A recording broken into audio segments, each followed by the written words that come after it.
My world completely collapsed when I saw who was sitting next to my son in that car and overheard the conversation they were having about me. My name is Lydia. I'm 62 years old, and I never could have imagined I would uncover the most cruel and heartless plan devised by my own family. It all began that afternoon when I decided to surprise Javier, my only son. I had made his favorite dessert and wanted to take it to his office to brighten his day. When I pulled into the parking lot, I saw his silver sedan parked in a corner spot. I had a mischievous idea that made me smile like a little girl. I would hide in the back seat to surprise him when he returned. I slipped silently into the car, which was fortunately unlocked, and crouched behind the front seats. My heart pounded with excitement, thinking of the look on his face when I appeared with the chocolate cake he had loved since he was a boy.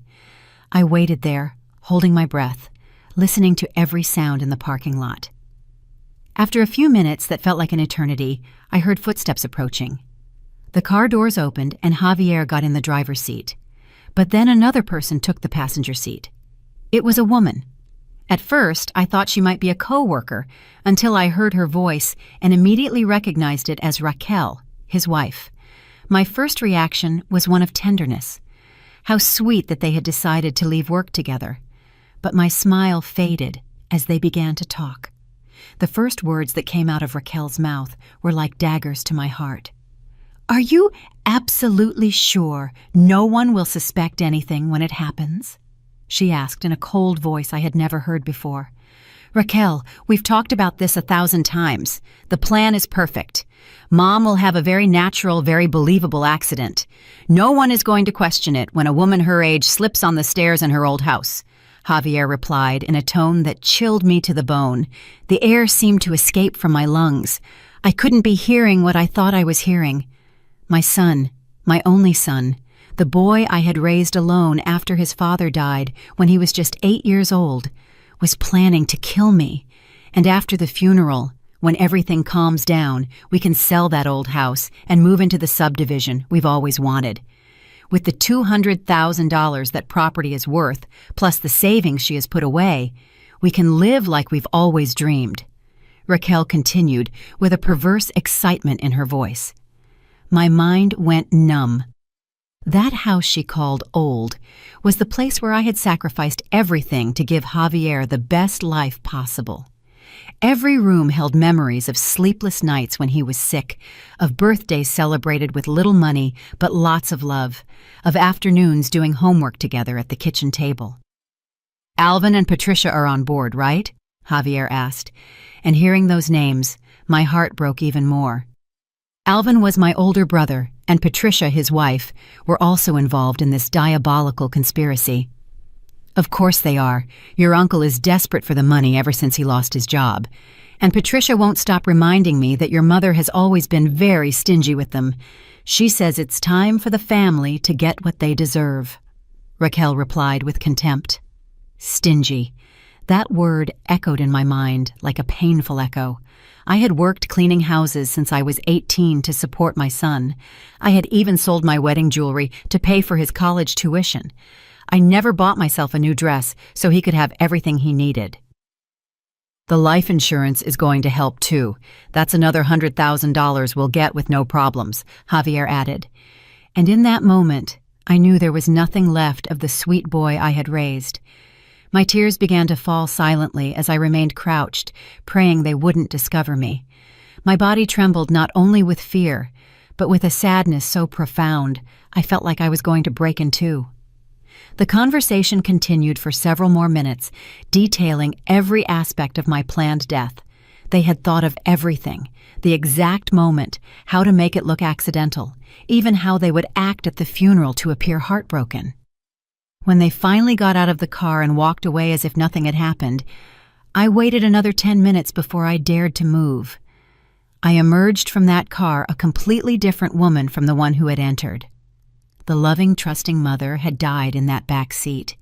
I walked toward my old car on trembling legs, knowing I had to make a decision that would change everything forever. I drove home in a state of complete shock, with tears blurring my eyes and my heart shattered into 1,000 pieces. I couldn't believe what I had heard.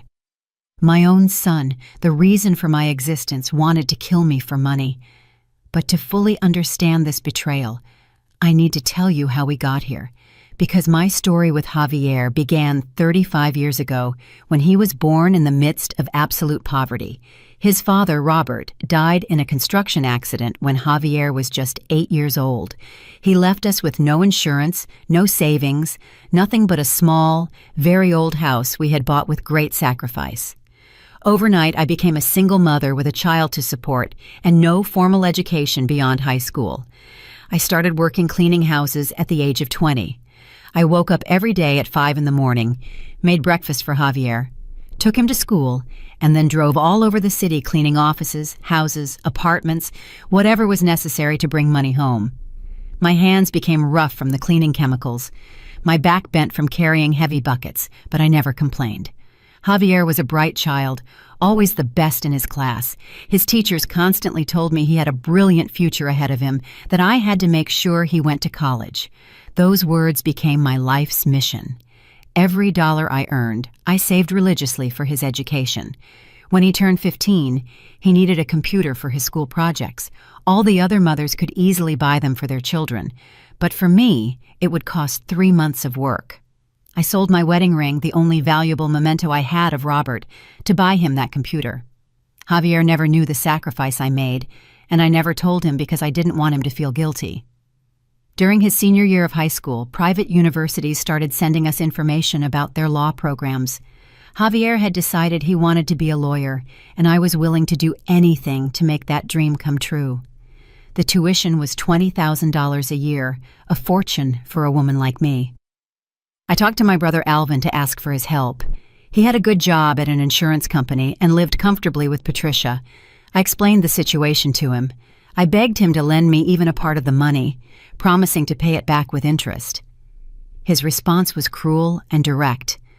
"Lydia, I can't risk my savings on your son's impossible dreams. He should get a job and forget about those fantasies of becoming a professional." Those words hurt me deeply, but they didn't stop me. I got a second job cleaning a veterinary clinic at night. I worked from 5 in the morning until 11 at night, 7 days a week. My body was exhausted, but my determination was unbreakable.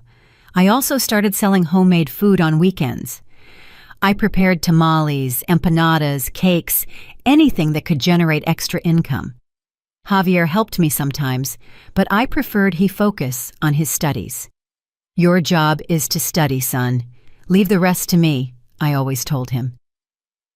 I finally managed to save the money for his first year of college. The day I accompanied him to enroll, I cried tears of happiness seeing his name on the official documents. My son was going to be a lawyer. All my sacrifice had been worth it. The college years were the hardest of my life. I worked up to 14 hours a day to keep the payments current. There were months when I barely had money to eat, but I always made sure Javier had everything he needed: books, supplies, money for social outings. I didn't want him to feel different from his classmates who came from wealthy families. During his junior year, Javier started dating Raquel, a classmate who came from a very well-off family. Her father owned several businesses, and she was used to a luxurious lifestyle I couldn't even imagine. At first, I worried that Javier would feel inferior, but he seemed to be in love and happy.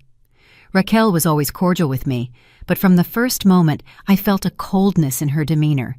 When she came to my house, she observed everything with a critical eye: the old furniture, the walls that needed painting, the small kitchen where I prepared simple meals. She never said anything directly, but her gestures spoke for themselves. After he graduated, Javier got a job at a prestigious law firm. His first paycheck was more than everything I earned in 3 months. I felt proud, but also relieved, thinking I could finally rest a little after so many years of intense work. He married Raquel in an elegant ceremony that cost me my last savings. She had insisted on a wedding appropriate for their social position, and even though the expense left me with no money, I wanted my son to be happy. During the reception, I heard some guests commenting about the groom's humble mother with a certain disdain, but I tried to ignore it. After the wedding, Javier's visits became less frequent. Raquel always had excuses: social commitments, work trips, family gatherings with her parents. When they did visit, the conversations centered on their new life, the luxurious apartment they had rented, the expensive restaurants where they dined, the plans to move to an even bigger house. I continued to work, but now only part-time. At 60 years old, my body could no longer handle the grueling hours of before. I had managed to save about $50,000 over the years, money I kept religiously for emergencies or to help Javier if he ever needed it. My relationship with my brother Alvin also deteriorated over time. After Javier graduated and got a job, Alvin started making sarcastic comments about how some people are lucky with their successful children. Patricia was even worse, always implying that I had been selfish for investing so much in Javier's education instead of helping the extended family. What hurt me the most was seeing how Javier was starting to change. His values, his way of speaking, even the way he dressed became different. Sometimes, when he talked to me, I detected a condescending tone that broke my heart. It was as if he was ashamed of his humble origins. 6 months ago, Javier and Raquel started talking about buying a house in an exclusive area of the city. The properties there cost more than $500,000, an amount that was incomprehensible to me. When I asked him how they planned to pay for it, he responded vaguely about investments and business opportunities. I also noticed that conversations about money became more frequent during their visits. Subtle questions about the value of my house, about my savings, about whether I had life insurance. At the time, I thought it was filial concern, that he wanted to make sure I was financially okay. Now, sitting in my kitchen, after having heard that horrible conversation in the car, all the puzzle pieces began to fit together. The changes in his personality, the questions about money, Raquel's influence, the complicity of Alvin and Patricia. It had all been part of a macabre plan that had been brewing for months. My son, for whom I had sacrificed my entire life, wanted to kill me to inherit my assets and collect my life insurance. The irony was cruel. The money they wanted to murder me for had been earned for the sole purpose of giving him the best life possible. I couldn't sleep a single minute that night. I lay awake in my bed, staring at the ceiling, trying to process the enormity of what I had discovered. My mind wouldn't stop replaying every word of that diabolical conversation. Over and over again, I heard Raquel's cold voice talking about my death as if it were a business transaction, and my son's voice, my own son, agreeing to the details of my murder.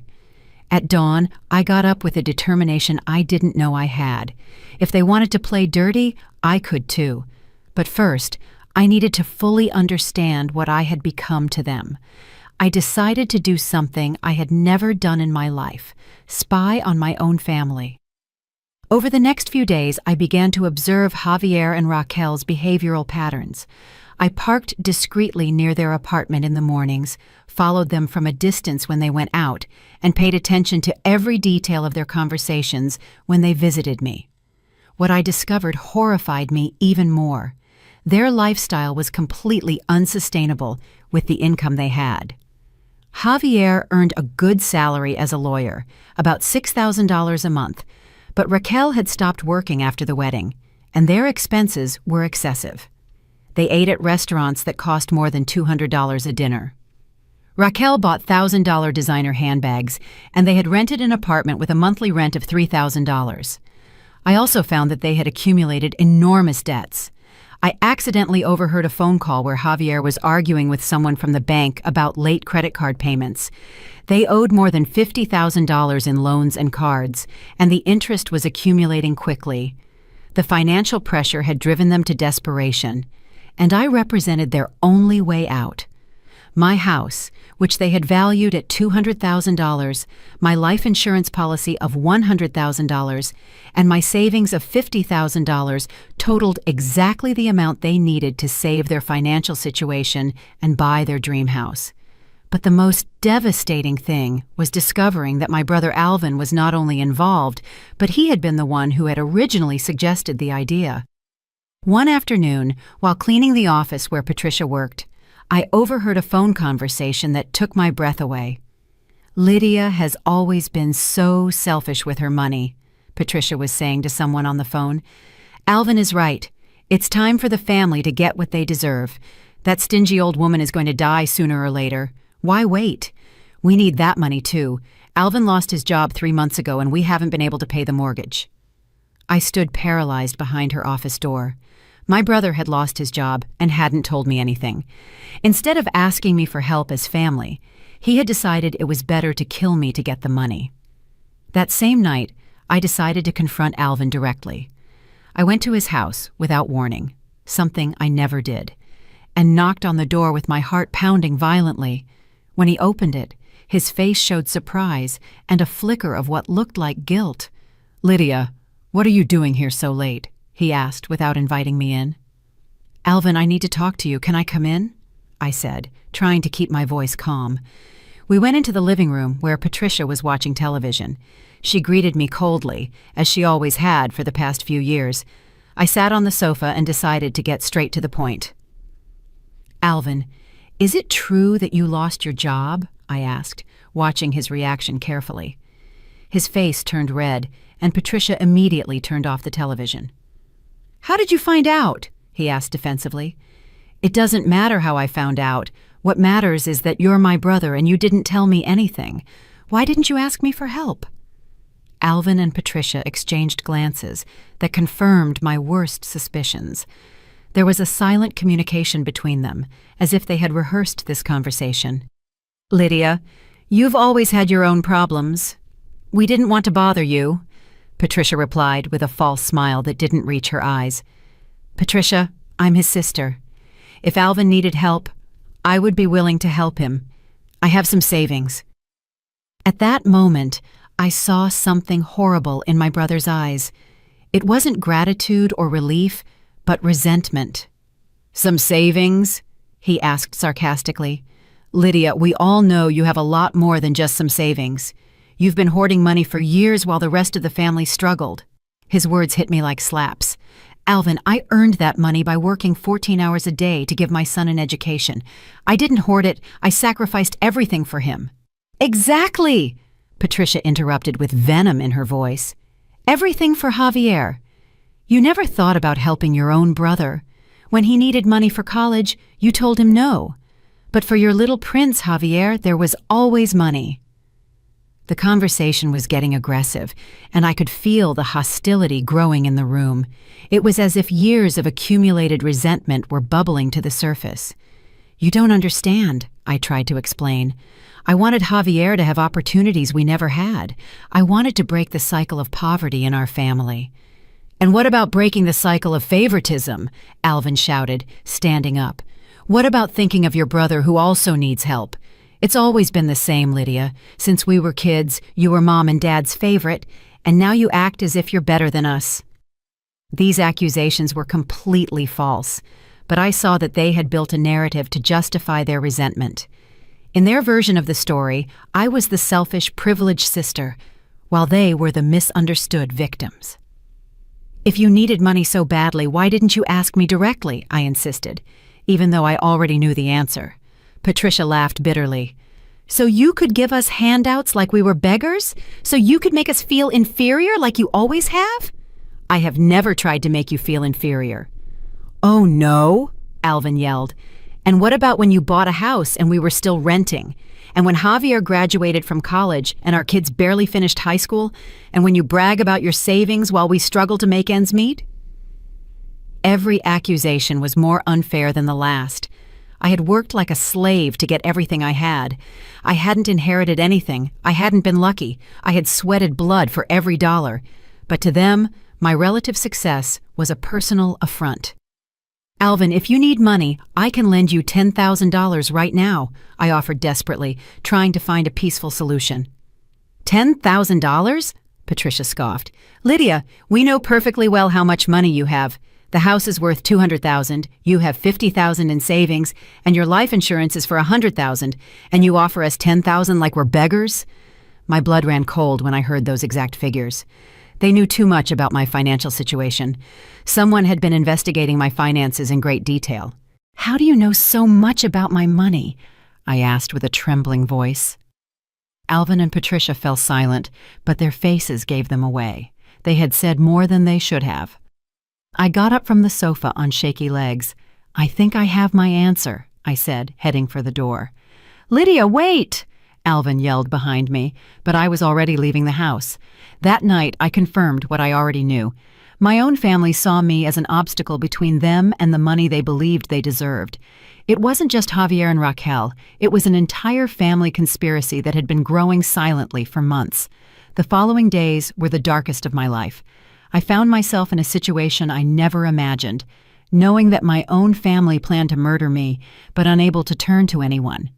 Who do you tell that your son wants to kill you? Who would believe you? Besides, I had no concrete proof, just a conversation I had overheard hidden in a car. I decided I needed more evidence before taking any action. If I was going to fight them, I had to be completely prepared. I began to document everything: their behavioral patterns, their conversations, their visits, anything that could serve as evidence later. I also made a decision that terrified me, but I knew was necessary. I was going to let them believe their plan was working. If I acted suspiciously or confronted Javier directly, they could change their strategy and become even more dangerous. Instead, I decided to continue playing the role of the naive, trusting mother. 3 days after my confrontation with Alvin, Javier called me to invite me to dinner. His voice sounded especially affectionate on the phone, which gave me goosebumps knowing what he really thought of me. "Mom, Raquel and I want to take you to that Italian restaurant you like so much," he said in a sweet tone. "We haven't spent time together as a family in a while." The restaurant he mentioned was one we had only gone to once more than a year ago, and I hadn't liked it particularly, but I feigned excitement. "How sweet, son. I love the idea." "Perfect. We'll pick you up Friday at 7. And Mom, wear your favorite green dress. We want you to look nice." That specific reference to my clothing seemed strange to me, but I accepted without asking questions. After I hung up, I wondered why he would have mentioned that particular dress. It was one I had bought 2 years ago, one of the few expensive dresses I had allowed myself to buy in my entire life. Friday afternoon, I carefully got ready. I put on the green dress, as he had asked, fixed my hair, and put on a little makeup. As I looked at myself in the mirror, I tried to ignore the voice in my head that told me this could be my last dinner. Javier and Raquel arrived punctually at 7. Javier looked nervous, though he tried to hide it with forced smiles and superficial comments about the weather. Raquel, on the other hand, seemed completely calm, almost cheerful, which I found even more disturbing. On the way to the restaurant, the conversation was strangely formal. They talked about Javier's work, about some supposed vacation plans, about anything but us as a family. I responded automatically, but my mind was completely focused on observing every detail of their behavior. At the restaurant, Raquel insisted I order the most expensive dish on the menu. "Lydia, we're paying for everything tonight. Order whatever you want without worrying about the price," she said with a smile that didn't reach her eyes. During dinner, they began to ask seemingly casual questions about my health. How had I been feeling lately? Had I had dizziness, problems climbing stairs? Had I updated my health insurance recently? "Mom, we're worried about you living alone in that big house," Javier said in a concerned tone. "The stairs are steep. What if you were to fall?" "Oh, son, don't worry. I've lived in that house for 30 years. I know every step perfectly," I replied, trying to sound nonchalant. "But Mom," Raquel insisted, "accidents don't care how long we've lived in a place. Maybe you should consider moving to a single-story apartment, something safer for a woman your age." The way she said accident gave me goosebumps. It was as if she was testing the word, seeing how it sounded out loud. "And Mom," Javier continued, "have you thought about making a will? I know it's uncomfortable to talk about these things, but it's important to have everything in order." There it was, the real reason for this dinner. They wanted to make sure the will was updated before they killed me. "Well, I do have a basic will that I made a few years ago," I partially lied. "I'm leaving everything to you, of course." I saw Javier and Raquel exchange a quick look of satisfaction. It was a look that lasted barely a second, but it was enough to confirm all my suspicions. "That's good, Mom, but maybe you should review it with a lawyer. The laws change, and we want to make sure your wishes are carried out exactly as you want," Javier said in a professional tone. In fact, Raquel added, Javier could help you with that. Since he's a lawyer, he could make sure everything is perfect. The irony was macabre. My son, who planned to kill me, wanted to be the one to draft the will that would benefit him after my death. After dinner, they insisted on driving me back home. During the ride, the conversation became even more sinister.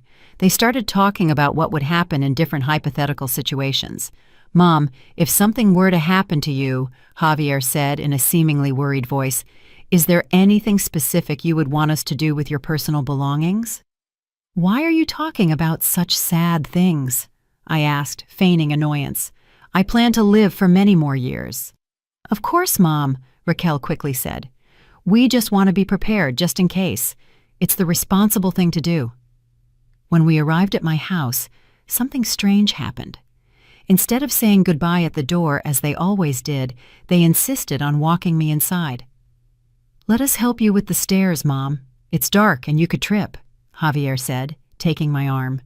As we went up the stairs to my door, I felt their eyes evaluating each step, each handrail, every possible point where an accident could occur.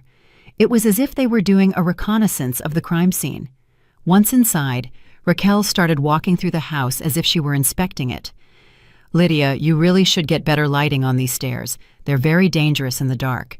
And Mom, Javier added, this rug at the top of the stairs is a little loose. You could easily trip on it. Each comment was another deeper stab in my heart. Not only were they planning to kill me, but they were here in my own home, calculating exactly how to do it. After they left, I stayed awake all night, trembling not only with fear but with a sadness so profound it physically hurt. My son had been in my house, had had dinner with me, had feigned concern for my well-being, all while planning my death.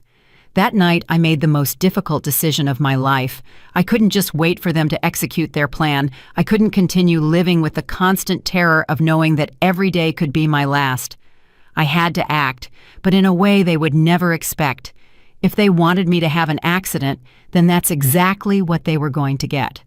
But it would be an accident that I would completely control. I began to plan my own fake death. Planning my own death was the most surreal and terrifying experience of my life. For entire days, I stayed awake thinking about every detail, every possible failure, all the ways my plan could go wrong. But I knew it was the only way to expose my family and save my own life. First, I needed help, and there was only one person in the world I completely trusted, my neighbor Beatrice. She was 70 years old, had been a nurse her entire life, and we had been close friends for more than 20 years. If anyone could help me with this impossible plan, it was her. One morning, after making sure no one was watching me, I went to her house with my heart pounding violently. When she opened the door, she immediately noticed my agitated state. "Lydia, what's wrong? You look terrible," she said, inviting me in. We sat in her kitchen where we had had coffee hundreds of times over the years. But this conversation would be different from all the others. "Beatrice, what I'm about to tell you is going to sound crazy, but I need you to listen carefully," I began in a trembling voice. I told her everything, from the conversation I had overheard in the car to the sinister dinner, from the confrontation with my brother to the strange visits to my house. Beatrice listened to me in silence, but I saw her expression change from surprise to horror and finally to indignation. "My God, Lydia, this is monstrous," she said, finally taking my hands in hers. "Beatrice, I need your help. I have a plan, but I can't do it alone." I explained my idea to her. I was going to fake my own death in a way so convincing that even the paramedics would believe I had died. Beatrice, with her medical experience, could help me simulate the vital signs of a deceased person for long enough for them to declare me dead and begin the procedures. "Lydia, do you realize how dangerous this is? If something goes wrong, if I don't—" "I'm going to die for real," I interrupted her. "They already have everything planned. It's only a matter of time." Beatrice closed her eyes, thinking intensely. "We would need specific medications. We would have to calculate the exact doses, and the timing would have to be perfect. So will you help me?" She looked at me intently for several seconds that felt like hours. "Yes," she finally said. "But we're going to do it in the safest way possible." Over the next few days, Beatrice and I worked on the details of the plan. She had kept contacts at the hospital where she had worked for decades and was able to discreetly obtain the medications we needed. We also identified the emergency medical technician who would respond to the call, a young man named Ruben who had just graduated and wouldn't have enough experience to detect a sophisticated simulation. The plan was complex but feasible. I would take a specific combination of medications that would reduce my vital signs to almost imperceptible levels. Beatrice would be present to find my body and call emergency services. When the paramedics arrived, she would help guide the evaluation in a way that would confirm my death without them investigating too deeply. After I was declared dead, my body would be taken to the hospital morgue, where a friend of Beatrice's, a pathologist named Dr. Jones, not my brother, had agreed to help us without asking questions. He would falsify the death certificate and allow me to resurrect in private once the effects of the medications wore off. Meanwhile, I would remain hidden in a secret room in Beatrice's basement, watching and recording everything my family did after my supposed death. The most difficult part of the plan was the legal and logistical aspect. We needed to ensure there wouldn't be an autopsy, which meant my death had to look natural and expected for a woman my age. Beatrice suggested faking a heart attack, something common and rarely investigated in older people with no history of previous problems. 2 weeks after we started planning, we decided we were ready. We chose a Sunday afternoon when we knew Javier and Raquel would be at her parents' house for their weekly family lunch. On Sunday morning, I woke up feeling strangely calm. After weeks of constant terror, I was finally going to take control of the situation. I dressed carefully in my favorite yellow dress, fixed my hair, and even put on a little makeup. If I was going to die, I wanted to look dignified. Beatrice arrived at 2 p.m. with a small medical bag. "Are you sure about this, Lydia?" she asked me one more time. "Completely sure." I took the medications under her careful supervision. The taste was bitter and unpleasant, but I tried not to think about it. "How long until it takes effect?" I asked. "Between 15 and 20 minutes. You'll feel drowsy first. Then your breathing will become shallow and your pulse will decrease dramatically. It will be like entering a very light coma." The next few minutes were the longest of my life. Beatrice monitored my vital signs constantly, noting every change in a notebook. Gradually, I began to feel as if I were floating, disconnected from my body. "Lydia, can you hear me?" Beatrice asked. I wanted to answer, but my voice wouldn't come out. I could hear her perfectly, but it was as if I were paralyzed. It was terrifying and fascinating at the same time. "Perfect. Your vital signs are exactly where we need them to be. Now I'm going to call 911. I heard her dial the phone and start to play the most important role of her life. "Please, hurry. I found my neighbor unconscious in her house. I think she's dead. She's not breathing. She doesn't have a pulse. Hurry!" While we waited for the paramedics to arrive, Beatrice carefully positioned me on the floor of my living room, arranging my body in a natural position for someone who had collapsed from a heart attack. "Everything is going to be all right, Lydia," she whispered in my ear. "In a few hours, this will be over, and we'll have all the evidence we need." I heard the sirens approaching, and my heart would have started pounding violently if I had had any control over it. This was the moment of truth. If something went wrong with Beatrice's acting, if the paramedics were more experienced than we expected, if there was some detail we had overlooked, the whole plan would fall apart.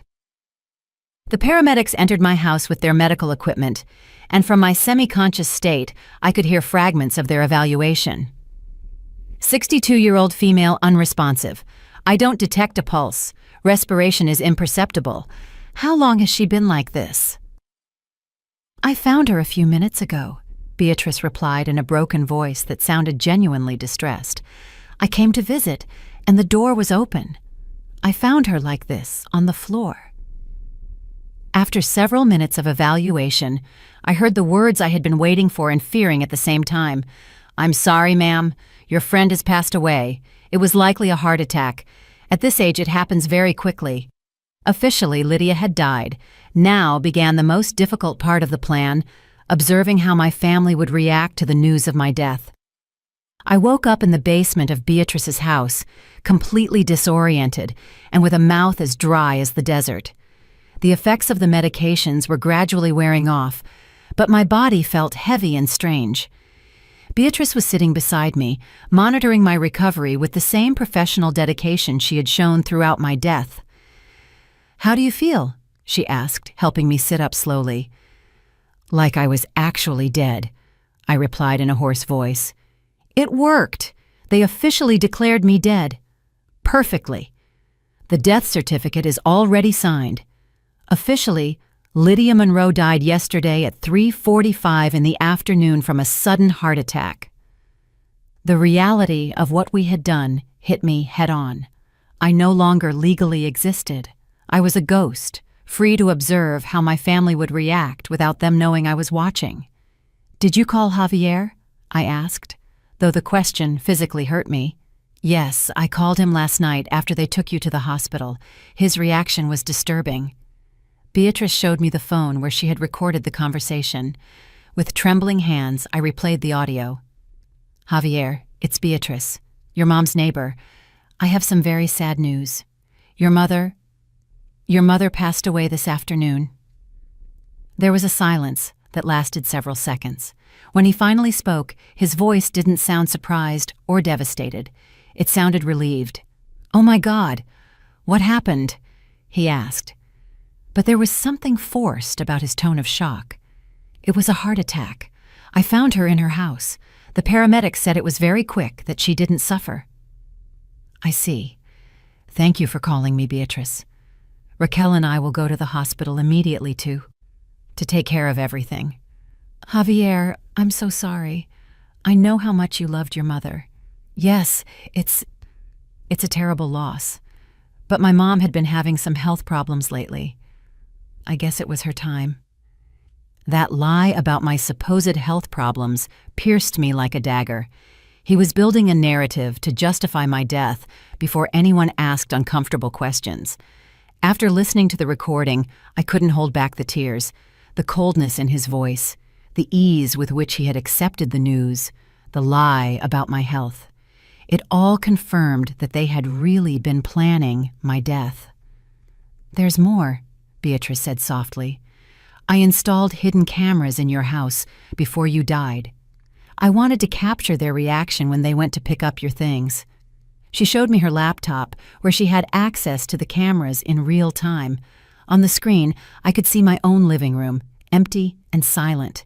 It was strange to see my house from this perspective, knowing it was no longer technically my home.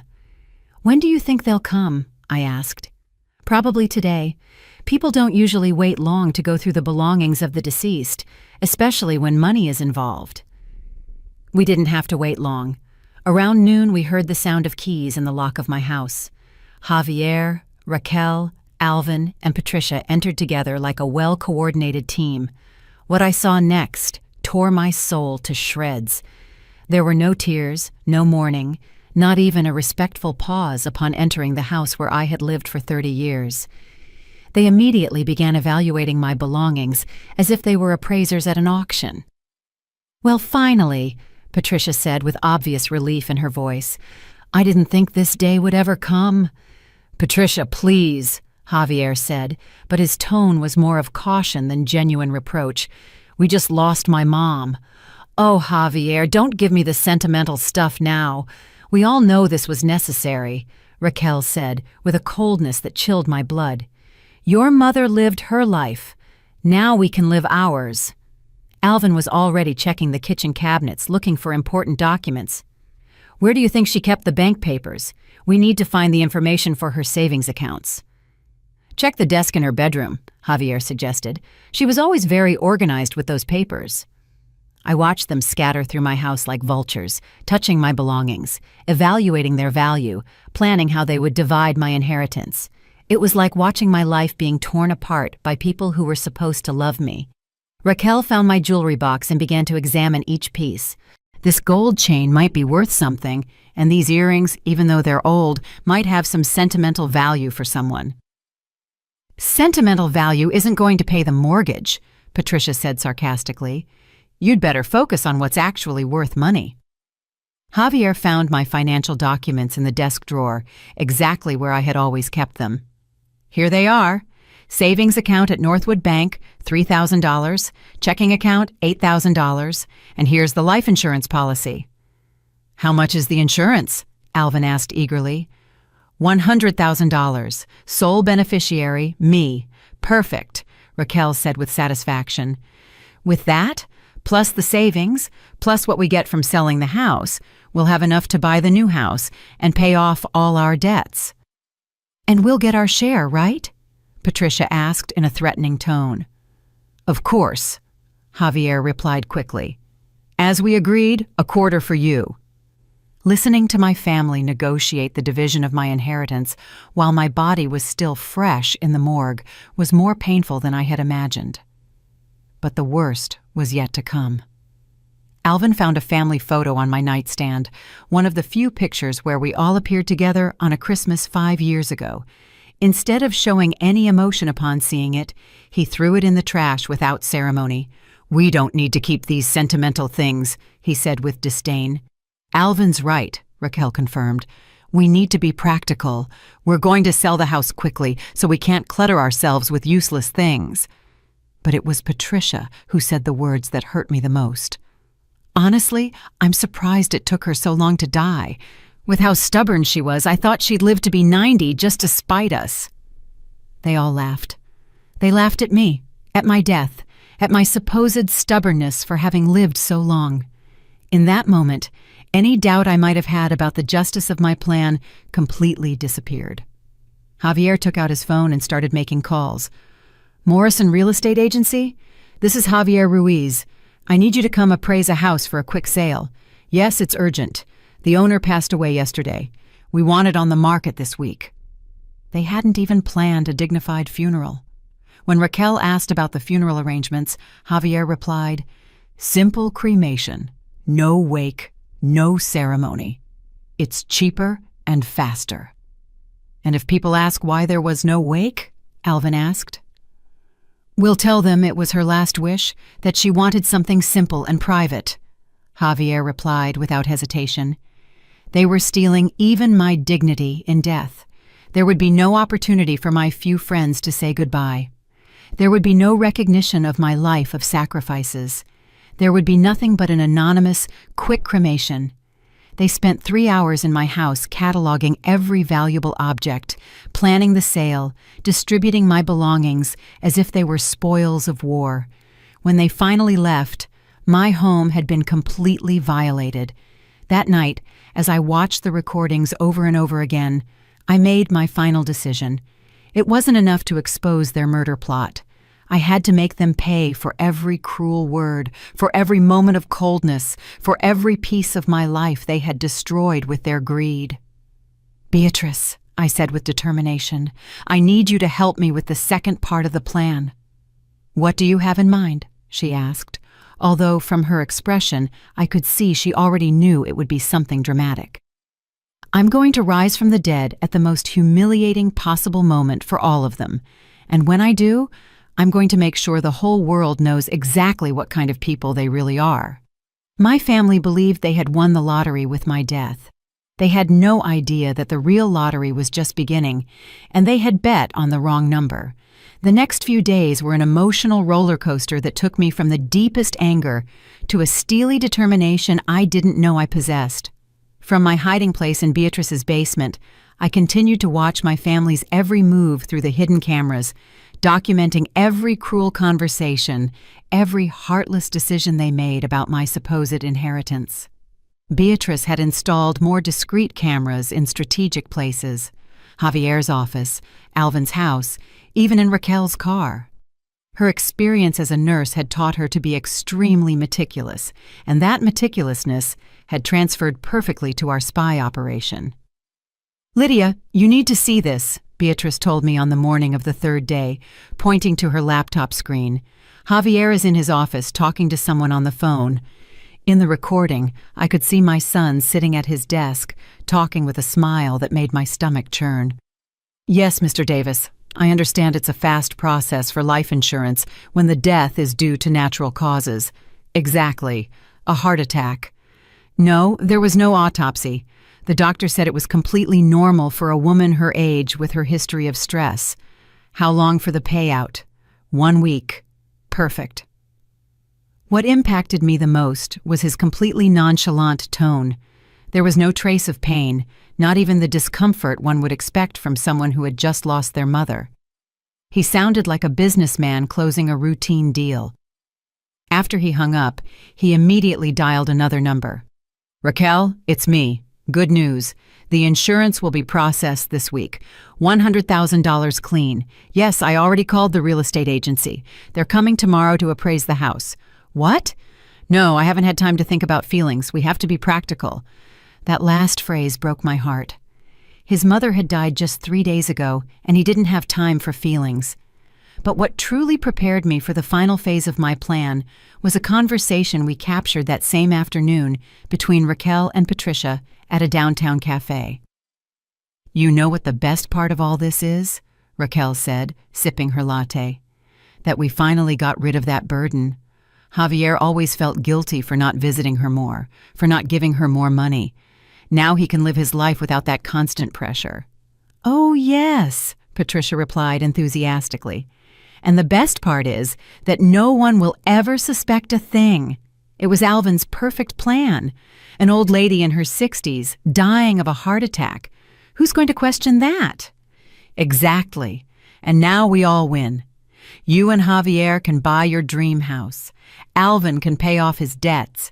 And I can finally stop pretending I liked that bitter old woman." Hearing Raquel call me a bitter old woman after years of me treating her like a daughter was the final straw. In that moment, any last shred of maternal or familial love that might have remained in my heart completely evaporated. "Beatrice," I said that night, "you have contacts in the media, don't you?" "A few. Why?" "Because I want my resurrection to be public. I don't want them to find out in private and have time to make excuses or manipulate the situation. I want the whole world to see exactly who they are." Beatrice smiled for the first time since this nightmare had begun. "I have a friend who works at Channel 7 News, Maria Elena Vargas, the investigative reporter. She loves these kinds of stories." "Perfect. When can we meet with her?" The next day, Maria Elena came to Beatrice's house at night after making sure no one had followed her. She was a woman in her 40s with intelligent eyes and that energy that characterizes good journalists. "Mrs. Monroe," she said, after we explained the entire situation to her, "this is absolutely incredible. If you have the evidence you say you do, this could be the story of the year." We showed her the video and audio recordings we had compiled over the past few days. I watched her take notes furiously as she listened to my family's conversations, and her expression changed from professional skepticism to genuine outrage. "This is monstrous," she murmured, after watching the recording where Patricia suggested they had been waiting for my death for years. "And they plan to have a meeting to officially divide the inheritance," I added. "Yes," I replied.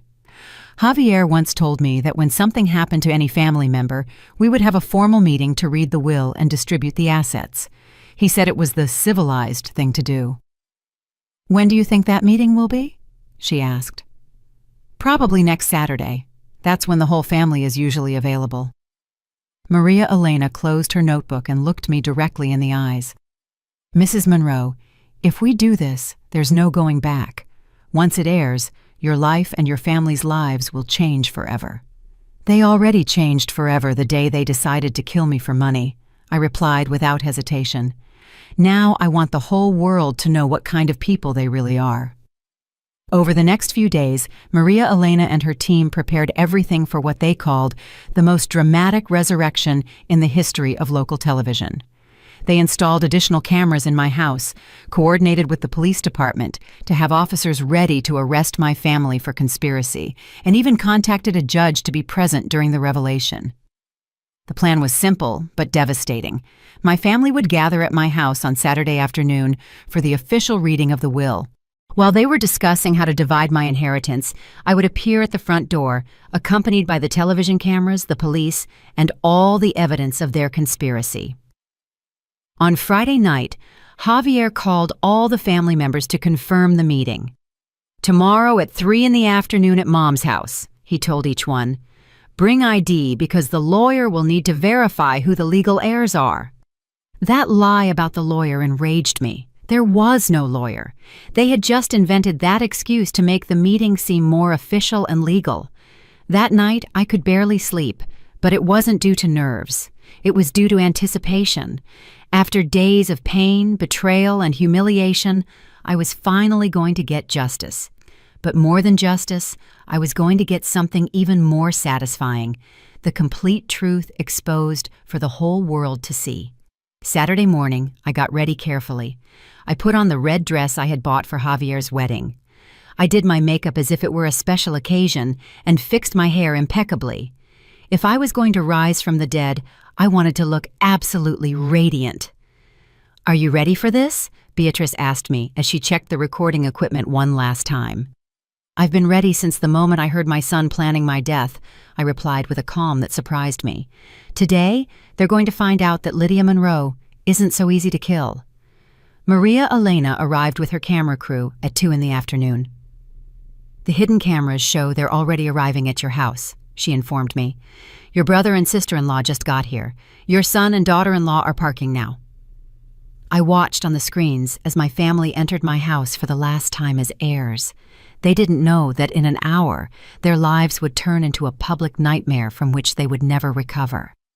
"Mrs. Monroe," Maria Elena said to me seriously, "in a few minutes, you're going to walk through that door and confront the people who plan to kill you. Is there anything specific you want to say to them?" I smiled for the first time in weeks. "Oh yes, I have a lot to say to them." At 3:15 in the afternoon, as I watched my family through the hidden cameras settling into my own living room to divide my inheritance, I felt a mix of nerves and determination that I had never experienced in my life. It was as if all the years of sacrifice, humiliation, and pain had concentrated into this definitive moment. On the screens, I could see Javier sitting in my favorite armchair, the same one where I used to read him stories when he was a boy. He had a folder with legal documents in his hands and an expression of satisfaction that made my stomach churn.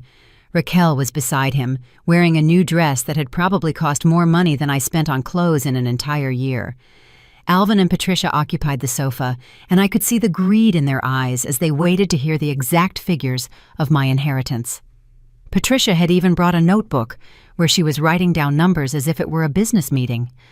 "Well," Javier began in a solemn but fake tone, "we are here to discuss the distribution of my mother's assets. As you all know, she named me the sole heir in her will. But as a family, we have agreed to make a more equitable distribution," Raquel added, with a smile that didn't reach her eyes. Maria Elena touched my shoulder. "It's the perfect time, Mrs. Monroe. They're talking about exactly what we expected." I took a deep breath and walked toward the door of my own house, accompanied by 2 camera operators, a sound technician, 2 police officers, and the most tenacious reporter. My heart was pounding so hard, I thought the whole neighborhood could hear it. "Are you recording?" I asked the main camera operator. "Yes, ma'am, we're live." Those words gave me the final push of courage I needed. Thousands of people were about to witness the most poetic justice of their lives. I put my key in the lock and turned it slowly. The metallic sound echoed throughout the house, and I immediately heard the conversations in the living room stop. "Did you hear that?" Patricia's nervous voice asked. "It must be the wind," Alvin replied, but his voice sounded uneasy. I opened the door and walked directly into the living room, where my family was sitting, discussing how to spend the money from my death. The television cameras followed me, capturing every second of what was about to become the most dramatic moment of their lives. When I appeared in the doorway of the living room, the silence that followed was absolute and terrifying. Raquel was the first to see me. Her face went completely pale, and she let out a scream that probably echoed throughout the neighborhood. "Oh my God, it can't be!" Javier got up from the armchair so quickly that he knocked all the documents to the floor. His eyes were so wide I thought they were going to pop out of their sockets. "Mom, but you're dead!" Patricia started crying hysterically, not with joy at seeing me alive, but clearly with terror. "It's a ghost! It's a ghost! Lydia died! We all saw the death certificate!" Alvin remained completely still, as if he had been turned to stone. His mouth was open, but no sound came out. "Hello, my dear family," I said in the calmest voice I could produce. "I hope I'm not interrupting anything important." Maria Elena entered behind me with her cameras. "Good afternoon. I'm Maria Elena Vargas from Channel 7 News, and we're broadcasting live what could be the most shocking story of the year." "What's going on here?" Javier yelled, finally regaining the ability to speak, though his voice sounded completely hysterical. "What's going on, my dear son?" I replied, walking slowly to the center of the room, "is that I have returned from the dead to personally hear how you were planning to divide my inheritance." But the hospital, the death certificate, you were cremated," Raquel stammered, visibly trembling. "Ah, yes, the cremation," I smiled with satisfaction. "How interesting that you mentioned that, Raquel, especially considering that you decided on cremation without a wake because it was cheaper and faster. Isn't that right?" The cameras perfectly captured the look of horror on her face when she realized I knew exactly what they had said. "Mrs. Monroe," Maria Elena intervened, "could you explain to our audience what led you to fake your own death?" I turned to the cameras, aware that thousands of people were watching this confrontation in real time. "I was led to fake my death by discovering that my own family had planned to murder me to collect my inheritance." "That's a lie!" Javier yelled, but his voice sounded more desperate than outraged. "A lie?" I asked calmly. "Do you mean lies like this?" I took out my phone and played the recording of the conversation I had overheard in his car. His and Raquel's voices filled the room, discussing the details of my planned death. "Are you absolutely sure no one will suspect anything when it happens? The plan is perfect. My mother will have a very natural, very believable accident." As the recording continued, I saw my family's faces change from shock to pure terror. Raquel began to cry uncontrollably, but they weren't tears of remorse, but of panic as she realized they had been discovered. "That recording is fake!" Patricia yelled desperately. "Someone fabricated it! Lydia is crazy!" "Fake?" I asked, and took out another phone. "And what about this other conversation, Patricia? The one you had with Raquel at the cafe yesterday, where you said it was Alvin's perfect plan?" I played the second recording, where Patricia spoke openly about how they had been waiting for my death for years, and how no one would ever suspect a thing. Alvin finally spoke in a trembling voice. "Lydia, this is a terrible misunderstanding. We would never do something like that." "A misunderstanding?" I laughed bitterly. "Is it also a misunderstanding that you were all here in my house yesterday, dividing my belongings like vultures? Is it a misunderstanding that Javier had already called the insurance company to collect my life insurance policy?" Maria Elena turned the microphone directly to Javier. "Mr. Ruiz, how do you explain these recordings, where you are clearly heard planning your mother's death?" Javier was sweating profusely and his hands were trembling. This is a conspiracy. Someone is trying to destroy our family." "A conspiracy?" I interjected. "Like the conspiracy you four made to kill me? Like the conspiracy where you agreed to give Alvin and Patricia a quarter of my inheritance in exchange for their complicity?" At that moment, one of the police officers stepped forward. "Javier Ruiz, Raquel O'Malley, Alvin Monroe, and Patricia Taylor, you are under arrest for conspiracy to commit murder." "No!" Raquel screamed. "This can't be happening. She's dead. We saw her die." "You didn't see me die," I replied with satisfaction. "You saw me act, and apparently I acted much better than you ever pretended to love me." As the officers began to handcuff my family, Maria Elena continued with the live interview. "Mrs. Monroe, How does it feel to confront the people who plan to kill you? It feels like justice, I replied, looking directly at the cameras. For 35 years, I sacrificed everything for my son. I worked 14 hours a day, sold my jewelry, gave up my own life to give him the education and opportunities he needed. And this is how he repaid me, by planning my death for money. Javier, with his hands now cuffed, looked at me with a mixture of hatred and despair. Mom, please, this is a mistake. I love you. I've always loved you. You love me? I asked in a voice that was broken but strong. Do you love someone you plan to kill for $200,000? Do you love someone whose death you celebrate without even organizing a dignified funeral? That's not true! Silence! I yelled with a strength I didn't know I had. I'm not going to listen to any more lies from your mouth. I heard everything, Javier. I heard how you planned my accident. I heard how you laughed about my death.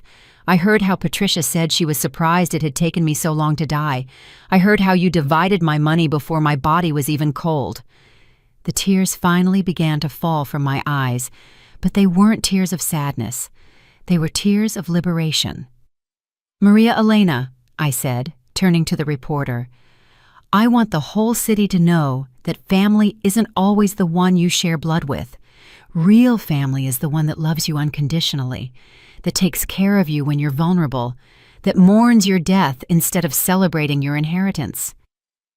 As the officers led my son, my daughter-in-law, my brother, and my sister-in-law away, Javier yelled at me from the door, "This isn't over, Mom. We'll fight this in court."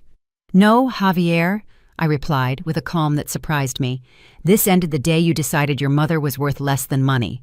Now you're going to face the consequences of your actions." When the house finally fell silent, Maria Elena closed the live interview.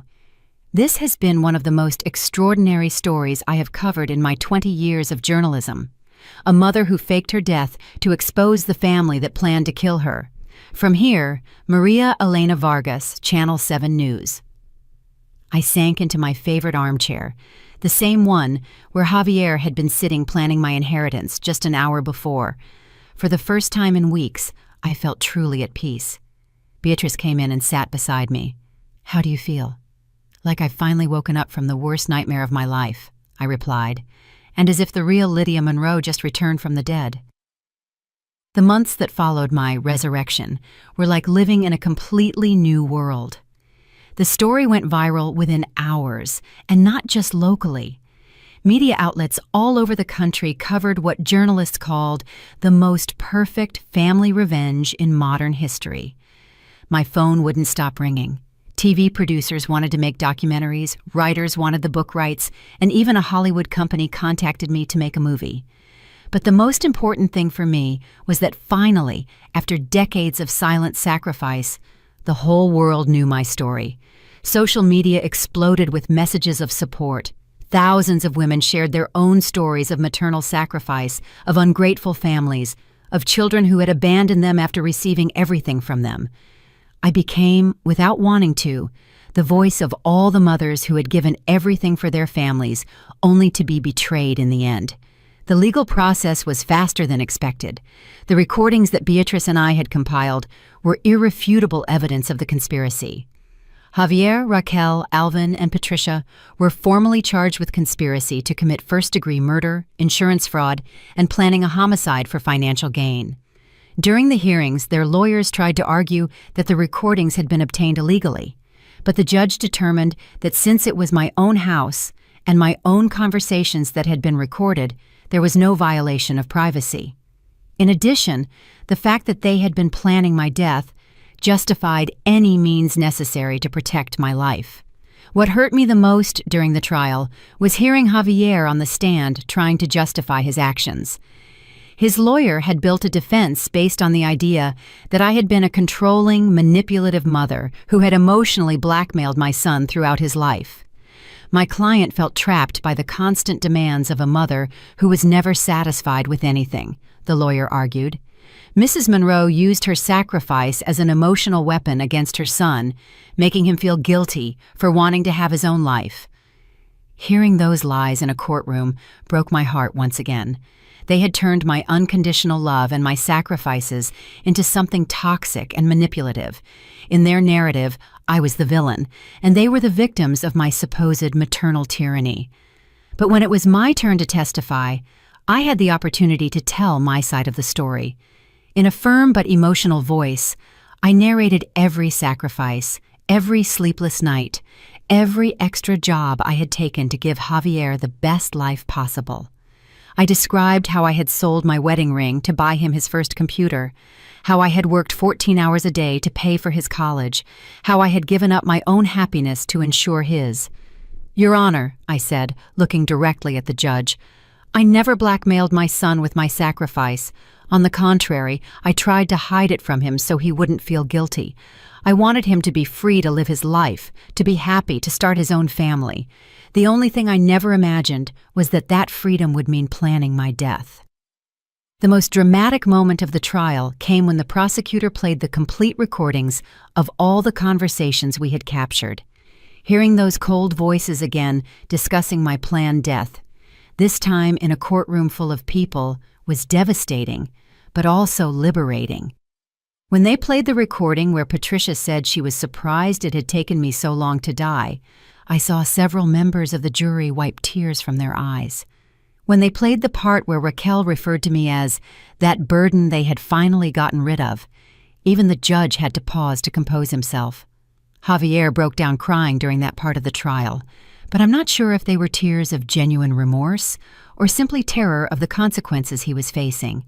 The verdicts came back after only 3 hours of jury deliberation, guilty on all charges. Javier was sentenced to 20 years in prison.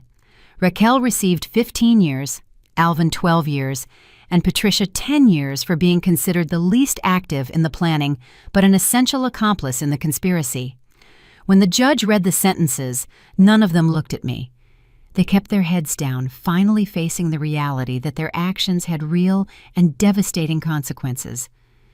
After the trial, I approached Javier one last time before they took him away. "My son," I said softly, "I want you to know that despite everything you've done, there is still a part of me that remembers the sweet boy you used to be." He looked at me with eyes full of tears. "Mom, I'm sorry. I'm so sorry. I don't know what I became." "You became someone who valued money more than his mother's life," I replied sadly. "But maybe these years in prison will give you time to remember who you were before greed consumed you." Those were the last words we exchanged. The following months were about a total reconstruction of my life. I sold the house where I had lived for 30 years. It had too many painful memories, and I couldn't continue living in the place where my family had planned my death. With the money from the sale, I bought a smaller but beautiful house in a quiet neighborhood near Beatrice's home. I also made a decision that completely changed my perspective on wealth and money. I donated most of my savings to a foundation that helps single mothers fund their children's college education. If my money had been what motivated my family to want to kill me, then I would use that same money to do good in the world. With the income from the rights to my story, I established a scholarship fund that bears my name. Every year, 5 working mothers receive full financial assistance to send their children to college. It's my way of making sure that my experience, however painful it may have been, can create something positive. But the most significant change in my life was the discovery of a new family. Through the letters and messages I received after my story went public, I met dozens of people who had gone through similar experiences. Mothers betrayed by ungrateful children, siblings abandoned by greedy relatives, elderly people exploited by their own kin. We formed a kind of chosen family, a support group that met regularly to share stories, celebrate achievements, and remind each other that true love exists, even when it doesn't come from where we expected. One of those people became especially important to me, Gabrielle, a 58-year-old woman whose daughter had abandoned her in a nursing home after taking all her savings. Gabrielle and I developed a friendship so deep that she became the sister I had always wanted to have.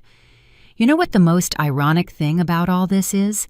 Gabrielle said to me one afternoon as we had coffee in my new kitchen.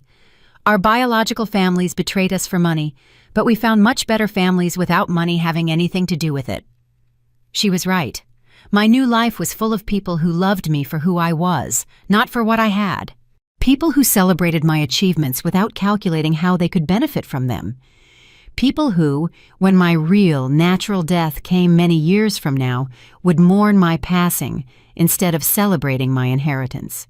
2 years after my resurrection, I received a letter from prison. It was from Javier. In 4 handwritten pages, he apologized with words that sounded genuine for the first time in years. He told me about the therapy he was receiving in prison, about how he was finally understanding the magnitude of his betrayal, about how he spent his nights remembering all the sacrifices I had made for him. "Mom," he wrote on the last page, "I know I can never undo what I did. I know I deserve to be here, and I know you may never be able to forgive me. But I want you to know that every day I spend in this cell, I remember the incredible woman who raised me, and I hate myself for having been so blind to your love." I read that letter many times over several weeks, debating with myself whether to respond or not. I finally decided to write back, not to forgive him, but to close that chapter of my life definitively. "Javier," I wrote, "I accept your apology because I believe it's sincere, but forgiveness is something you'll have to earn over many years, possibly the rest of your life. The boy I raised is buried under the man who planned my death, and only you can decide if he's worth unearthing." I never received a response to that letter, and that's okay. Today, at 65 years old, I can honestly say I am happier than I have been in decades. My house is filled with the laughter of my chosen family. My days are busy with meaningful volunteer work, and my nights are filled with genuine peace. Sometimes people ask me if I regret faking my death, if it wouldn't have been better to confront my family in a less dramatic way. My answer is always the same. They chose to betray me in the most dramatic way possible by planning my murder. I simply chose to defend myself using their own medicine. The most important lesson I learned from this whole experience is that true family is not defined by the blood we share, but by the love we choose to give each other. My biological son betrayed me for money, but I found sisters, daughters, and even grandchildren in the people who came into my life after my resurrection. I also learned that it's never too late to start over. At 62, when most people think their lives are already defined, I had the opportunity to be completely reborn. I didn't just fake my death, I faked my rebirth. And finally, I learned that justice sometimes comes in the most unexpected ways.